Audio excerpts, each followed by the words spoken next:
Elder Paisios of Mount Athos Spiritual Counsel, Volume 4, Family Life, Part 4, Chapter 3. Yoronda, you once had told us a blockade is needed in spiritual warfare. What did you mean by that? In war, efforts are made to blockade the enemy.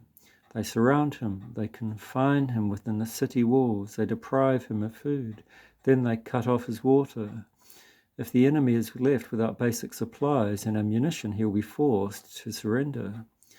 What I am trying to say is that the devil can also be similarly disarmed and forced into retreat by means of our spiritual struggle through fasting, vigils, and prayer.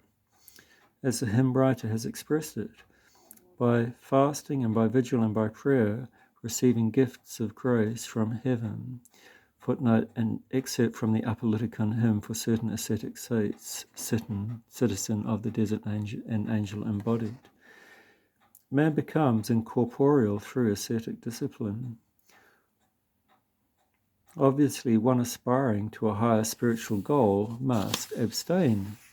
If one practices abstinence in order to lose weight, he is only caring for the well-being of his body. Then this abstinence is nothing more than yoga.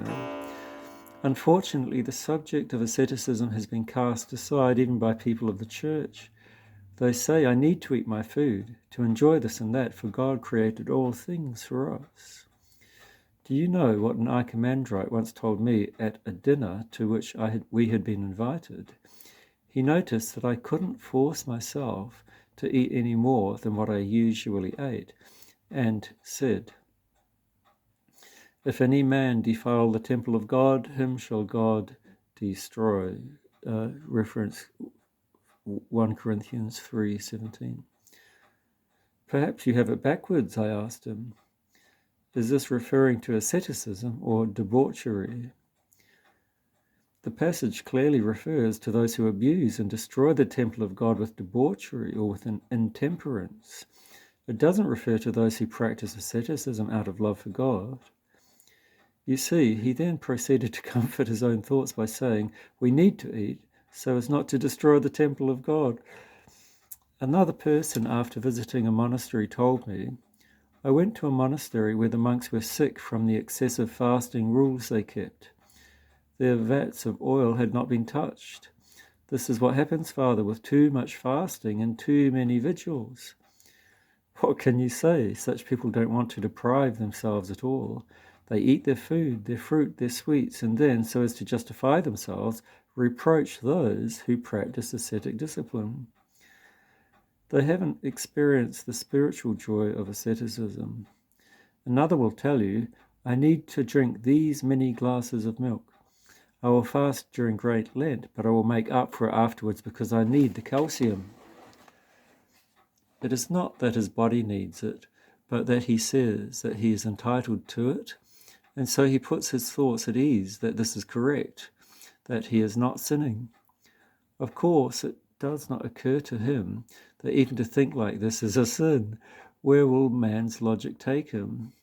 He wants to be in order with the fasting periods prescribed by the church, but he doesn't want to be deprived of what he missed out on during Lent. Well, then how can the Holy Spirit abide in such a person? One can see what great philotimos some family men have. Once a very simple man with 9 children went to confession, and the spiritual father gave him the blessing to receive Holy Communion. But how can I receive Holy Communion, Father? I put a little bit of oil on our food because I work, and so do my children. How many children do you have? 9. How much oil do you put onto your food? 2 spoonfuls. And how much of these 2 spoonfuls is your portion, my poor child? His spiritual father asked. Now go and commune. Even though the 11 of them shared only 2 spoonfuls of oil, his thoughts troubled him. I've met laymen who became holy with the asceticism they practiced. Not too long ago, there was a man and his son who worked for years on the holy mountain. Later, he found a good job in his hometown and decided to go back with his son in order to keep the family together. But the son, who had been moved by the ascetic life of the monks, called to mind the worldly life with its pressures and decided not to follow him back into the life of the world. "Father, you have other children," the son said. "You can leave one of them in the garden of the Panagia."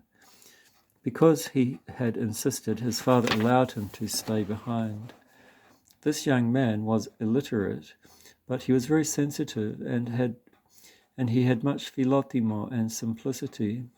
He felt himself to be very unworthy to become a monk because he was not sure that he could endure the rigors of his monastic duties. So he found a small kalivi, which had been used in the past for keeping animals. He enclosed the door and the window with stones and ferns, leaving only a small opening into and out of which he squeezed himself, and which he blocked from the inside with a raggedy old overcoat he had found there. He did not even light a fire. The birds' nests were better than his nest, and the lean-tos for the animals were nicer than his. But his soul had a joy unknown to those who live in wealthy palaces, for he was struggling for Christ, and Christ was with him, not only in his kalivi, but also in his spiritual home, his body, his heart. This is why internally he was living in paradise. From his nest, he would venture out occasionally to visit some of the kelia, where the fathers were doing work in the gardens. He would help, and they would give him a little bit of dry rusk and a few olives. But if they wouldn't let him work, he would refuse these blessings. He felt that he should repay them for the blessings with double the work. Of course, only God knew his spiritual life, for he lived in obscurity, simply and quietly. However, one is able to learn a great deal from one incident which became known. Once he passed by one of the monasteries and asked when Great Lent began, even though for him the whole year was basically Great Lent. Afterwards he went and shut himself up in his nest. About 3 months passed without him realizing it. Then one day he came out and went to a monastery to ask when Pascha was. He went in for the church service, attended the Divine Liturgy, received Holy Communion, and accompanied the fathers to the refectory. He saw red eggs on the tables. It was the conclusion of the Paschal season. He was puzzled and asked a brother, "Has Pascha already come?" "Pascha? Tomorrow is the day of the Ascension," the brother responded. In other words, he had fasted all of Great Lent plus another 40 days to the day of the Ascension. In this same way, he struggled until the hour of his death. A hunter found him 2 months after he had died and informed the police and a doctor. The doctor told me, not only did he not have an odor, but on the contrary, his remains exuded a heavenly fragrance. The fasting of children. Yeronda, should children of 5 or 6 years of age fast prior to receiving Holy Communion? At least the night before, they may have something to eat that includes oil, but this is a matter for the spiritual father, and it is better if the mother asks the spiritual father, for it may be that the child has a health problem and has to drink some milk, for example. Yeronda, how long should children fast for? If the child is strong and healthy, he is able to fast. After all, there are so many fasting foods available nowadays. In the past, the children kept the fast and they ran and played all day long, but they ate something in between. In Farasa, during Great Lent, everyone, young and old, observed the rule for the 9th hour. Footnote, they did not eat or drink anything until the 9th hour, that is 3 p.m. The parents gathered the children at the fortress. Footnote, this was the ancient Byzantine fortress in Farasa, where guards assigned by the Byzantine state lived with their families. They served during that period as guardians of the frontiers. End of footnote. Gave them toys to play with, and at 3 in the afternoon, when the bell rang for the pre-sanctified liturgy, they would go to receive Holy Communion. St. Arsenius would say, children don't think about food when they're playing all day long. Now that they even have Christ to help them, won't they be better able to endure? Even the adults, if they are not fasting, will be censured when they see children fasting. When I was young and working with my master carpenter for long stretches of time, and we had to eat at the home we worked at, I would go home to eat on Wednesdays and Fridays because the homeowners didn't fast. One Wednesday, they offered me a treat of baklava. Thank you, I said, but I'm fasting today. And they responded, my goodness, this young boy is fasting, and we who are adults are eating. Fasting with philothimon. With fasting, man reveals his choices. Out of philothimo, a person undertakes an ascetic discipline and God helps. But if a person forces himself and laments, oh well, it's Friday, I have to fast, he will surely torment himself. If, however, he understands the meaning of fasting and does it out of love for Christ, he will rejoice in it and say to himself, this is the day when Christ was crucified. They didn't even give him water to drink, they gave him vinegar. I too will not drink water all day. If he does this, then he will experience a far more sublime and a joy than the person who drinks the best refreshments. One can see many worldly people who can't fast for even one great Friday, but who can sit on a hunger strike, an act of sheer obstinacy outside a ministry in order to achieve some goal. The devil gives them encouragement in that action. What they're doing is committing suicide. Others again, when Pascha comes, will sing joyfully and with all their strength, Christ is risen, only because they look forward to the feast afterwards. They resemble the Jews who wanted to make Christ their king because he fed them in the wilderness. Do you remember what the prophet said? Cursed be he that does the work of the Lord negligently. Footnote Jeremiah 48:10 or 31:10 in the Septuagint. It is one thing when a person has the good disposition to fast, but is unable to do so for some reason of health. He trembles and collapses if he doesn't eat. And another thing to have the strength and endurance and still not fast. Where is the good disposition then? The distress of the one who wants to struggle but is unable to replaces much of the asceticism. He has a greater reward than another who has endurance and undertakes the struggle, because he even feels a certain satisfaction. An unfortunate woman of 55 years of age came today crying because she cannot fast. Her husband divorced her. She had one child, a son, who was killed in an accident, and now she lives alone. Her own mother has died, and she has no house and no food. She goes from one house to another to do some work. This poor woman came and told me, Father, I have a heavy burden on my conscience. I'm not doing anything. And what is worse, I cannot even keep a rule of fasting. I eat whatever they give me.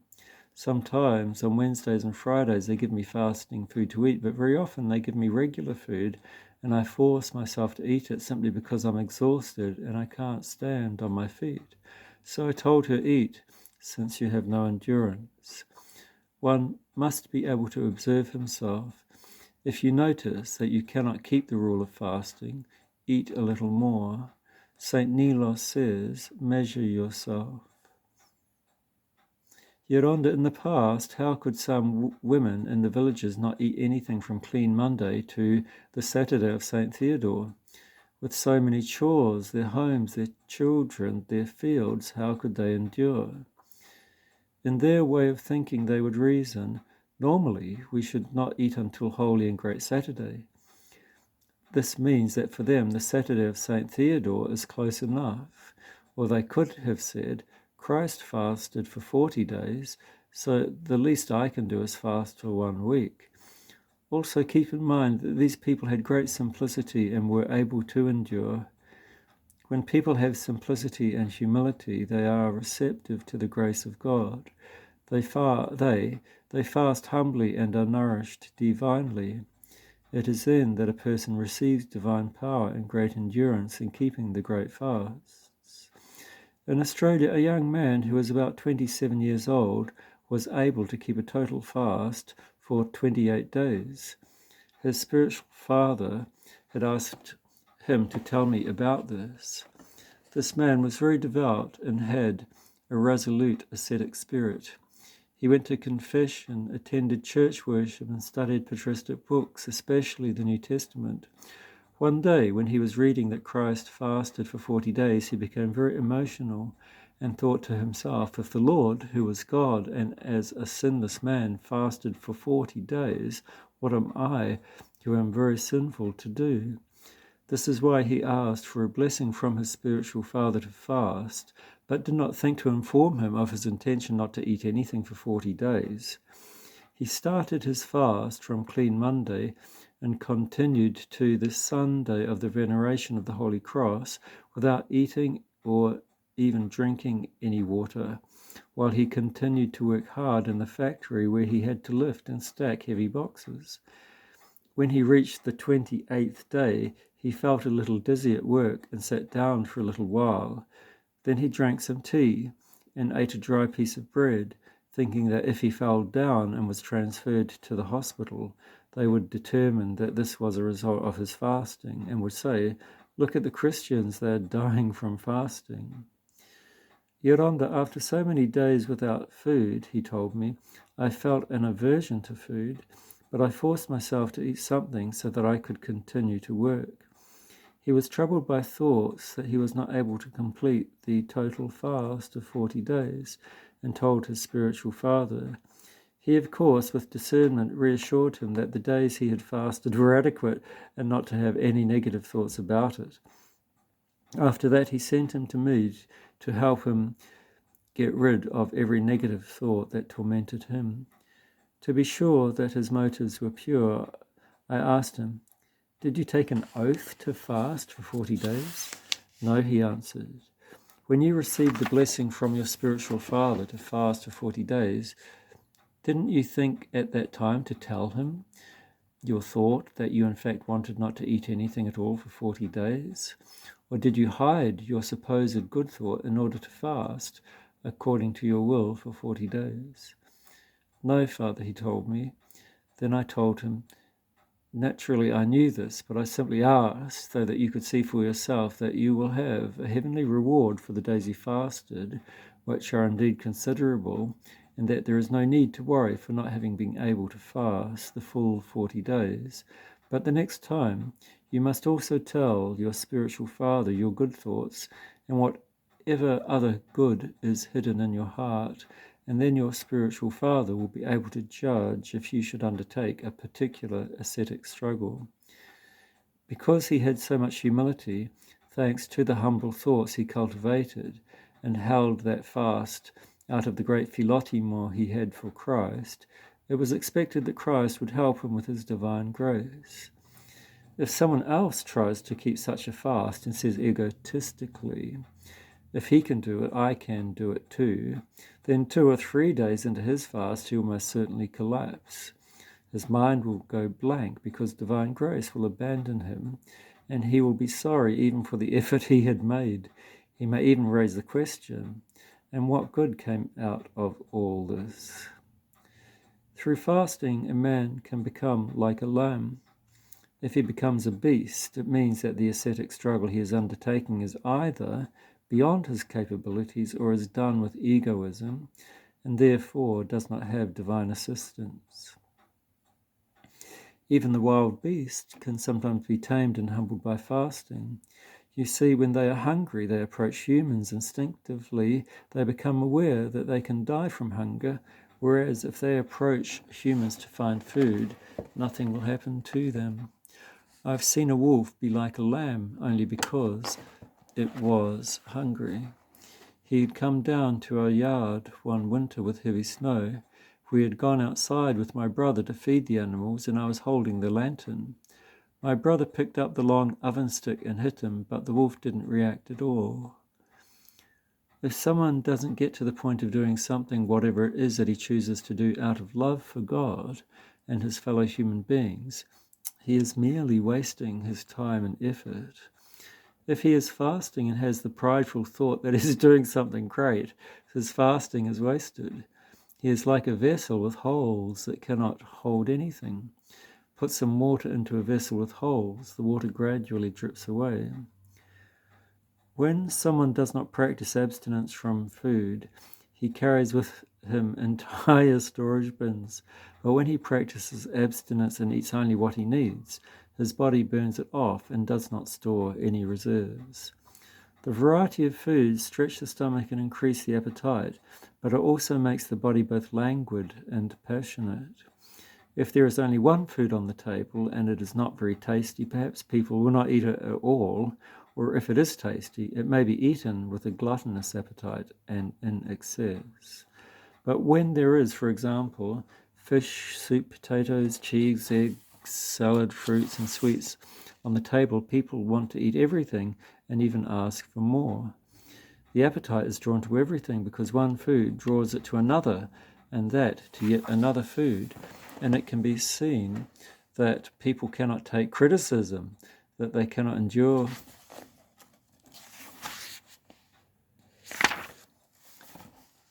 one person and despise yet another, while the poor stomach must endure whatever we throw into it. Have we asked the stomach whether it can endure it at all? In other words, the stomach that has no reason surpasses us in the virtue of endurance and struggles to digest everything. And if the various foods are not compatible with each other, when they enter the stomach, they fight, and then the poor stomach has to endure being heavy and upset. Yoronda, how can we break the habit of eating too much? One needs to apply the break. Just don't eat something that you like, because by doing so you are creating extra work for yourself by enlarging the bone, the stomach, like a bad toll booth attendant, as St. Paisios tells us, will thereafter always demand to collect more and more. You are pleased at the time of the meal, but after you have eaten, you want to go to sleep, nor can you do any work. If you eat only one type of food, this can help to cut back on your appetite. Yoronda, if there is a variety of foods but in small portions, do we still have the same problem? Well, yes, we have the same difficulties, but the parties are small and they cannot put together a government to rule. When there is a great variety of food, it is like many political parties coming together in the stomach, with one party irritating the other. They fight each other, they come to blows, and again we have a heavy and upset stomach. The pleasure derived from a simple nutritious food is far greater than the pleasure that comes from the richest and best foods. When, as a young boy, I went into the woods and ate only a piece of kulura, the round, fresh, baked bread, I didn't want anything else. The best foods couldn't replace that spiritual pleasure I had felt, and this I did with joy. But many people have never experienced the pleasure of a light stomach.